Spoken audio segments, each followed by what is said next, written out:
Minus 50 max HP, 500 figures? Welcome back.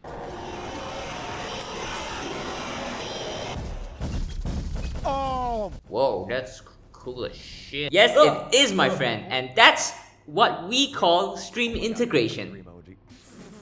I didn't ask. Wait, is it grabbing the angry emoji? Twitch somehow?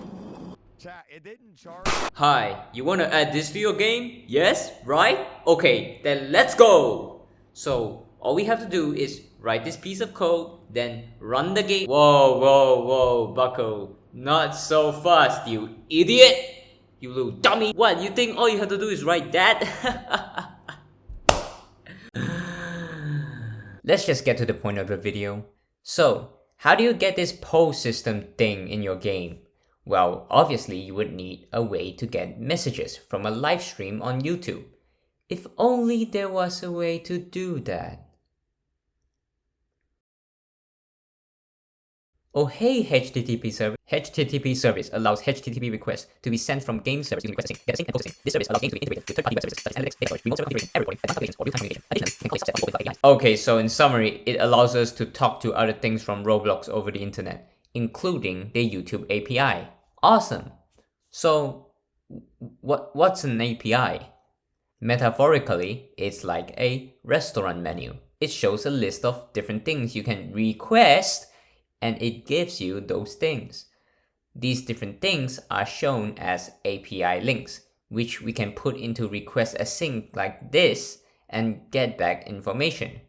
So, in order to get back the information that is live stream messages, we must request that information through the YouTube API, through these two API links in particular.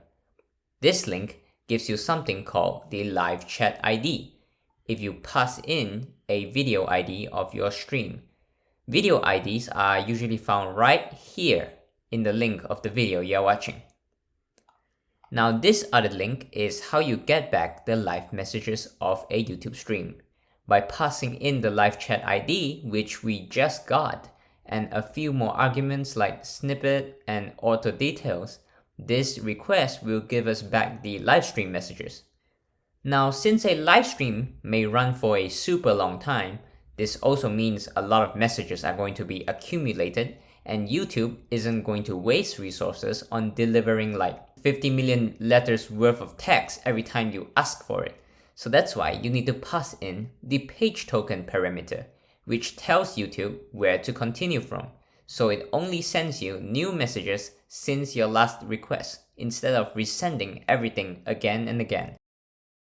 If we put those two links to use, we can organize them into two different utility functions, like this.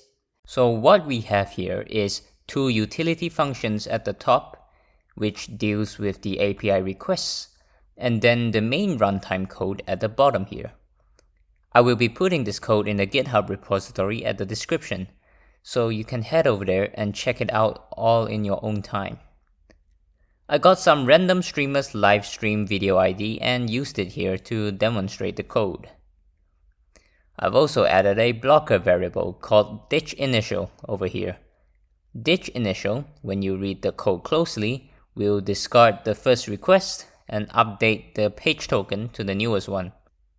If you don't do this and accept the result of an empty page token request, you will basically be processing every single message that has been sent in the live stream before your code started running. One thing you may notice is that we are repeatedly getting messages, and this is like when indoors, after a poll is made, it will wait a while, then poll again. So this whole polling system is kind of like a loop. An important note is that there is a cooldown for the chat requests on YouTube's server, and the request will error if you send API requests too quickly. Conveniently, however, YouTube is considerate and has returned us with a minimum number of milliseconds to wait before our next request is viable. I personally like to add an extra second of wait time to make sure the request goes through properly. Now that we have the fundamentals down, we can worry about user interaction.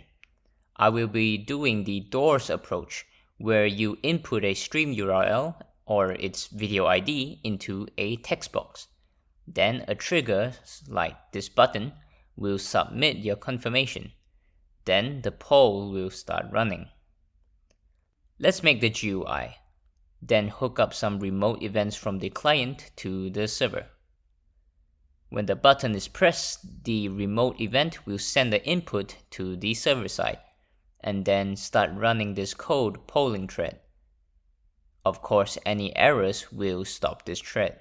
Now I've also added another processing function here, and this is to simply extract the video ID from an entire link if the player so chooses to copy-paste the entire link instead of copy-pasting just the video ID directly. Now let's test this out in game. What is this error? Error occurred. Method doesn't allow unregistered callers. Callers without established identity. Please use API key or... Oh, that's right. We need to pass in something called the API key. It's basically how YouTube knows which developer user is sending these requests and apply rate limits and stuff like that. To get an API key, you have to register for one on Google Cloud. Don't worry, it's really quick and easy, and it's free. First, you will need a Google account, which I'm assuming that you are able to watch this video because of it, so that's that step done. Then go onto the Google Cloud website and simply register for an account. It should give you one if you already have a Google account, but I don't know, I haven't done this in a long time. Now go up here and create a project. Name it whatever you want. I'm just gonna name it YouTube test. Now inside this project, we're going to have to first enable the YouTube data API.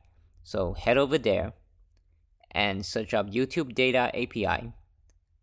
Then we enable it, and that's how you enable the correct API for this project. Now after enabling it, in the manage tab, something that looks like this, you should see the credentials tab over here. So we click into that, and we don't have an API key right now, so let's just make one real quick. Now we're gonna have to apply some rules to this API key to say that only YouTube data API can use it. Otherwise, every other API can use this API key, which doesn't make any sense. And it's for better security reasons. So after that, the API key should be right here. There we go. Copy and paste that into your code. And yeah, everything should be good. So now if we test this out, you can see that indeed we do have live stream messages. Perfect. We're done with basically everything. But before this video ends, I have just one more recommendation. And that is where you put your API key.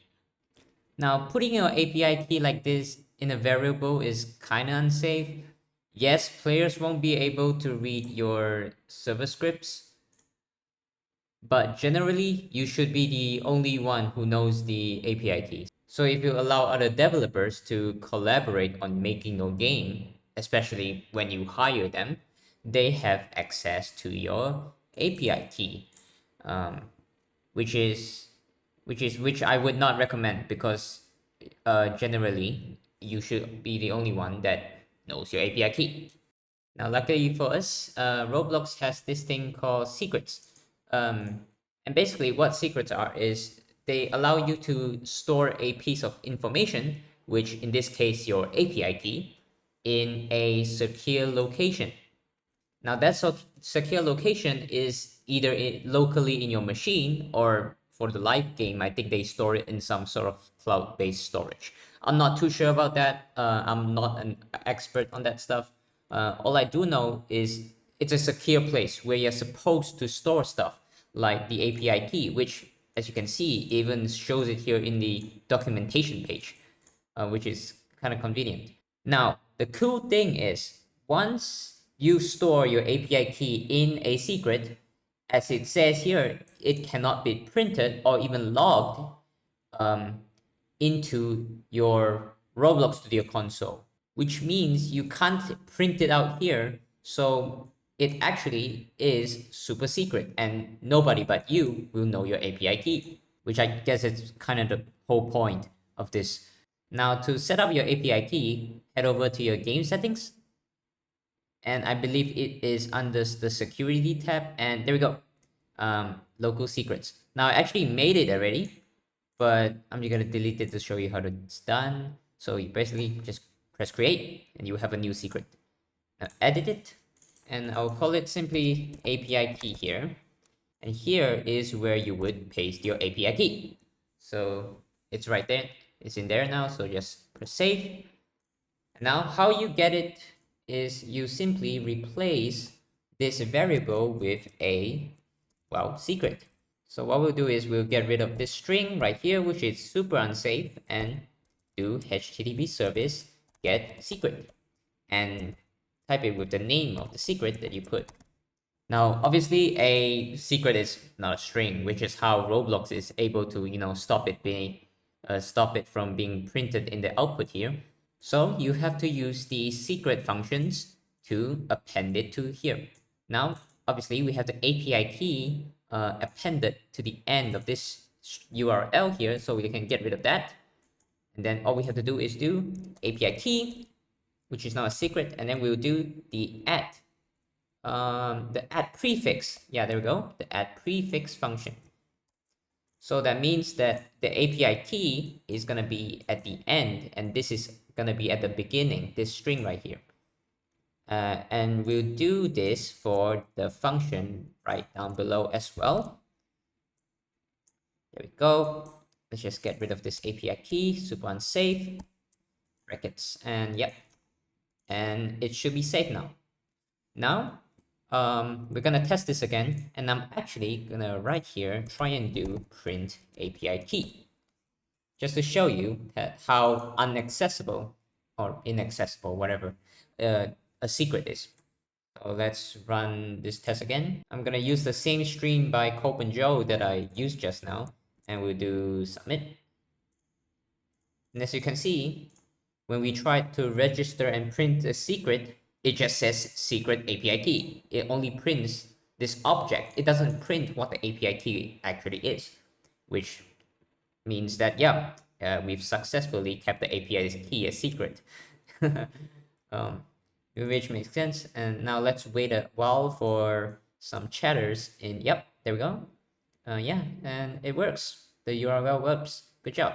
Now, obviously, if you want your secret to be accessed from the actual live game itself, you can't just store it on your machine. You have to add it to the Creator Hub. So, in case you don't know where that is, it is the Roblox page. Press Create, and it should just put you in your Creator Hub. This is where all your creations are, and simply do Manage Experience on the thing that you're gonna on your game. Basically press Manage Experience, and in here you should see secrets. There we go, right there. Click on that.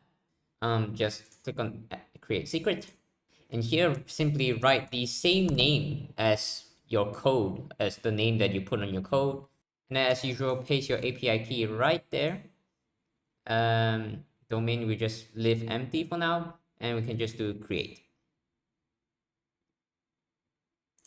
And now it should work on your live game. Yep. So there we go. Good job. So yeah, that is the fundamentals on how to fetch YouTube livestream messages. The rest of the stuff, like the GUI or how you process these messages and inputs, is entirely up to you. Again, if you're confused, I recommend you take the time to read the code, which is available through my aforementioned GitHub repository. I might make a copy of this video, but it's gonna be about Twitch live streams instead. Because do note that everything in this video is only for YouTube live streams. So sorry if you're looking for a Twitch tutorial. But other than that, good luck and happy coding, everyone.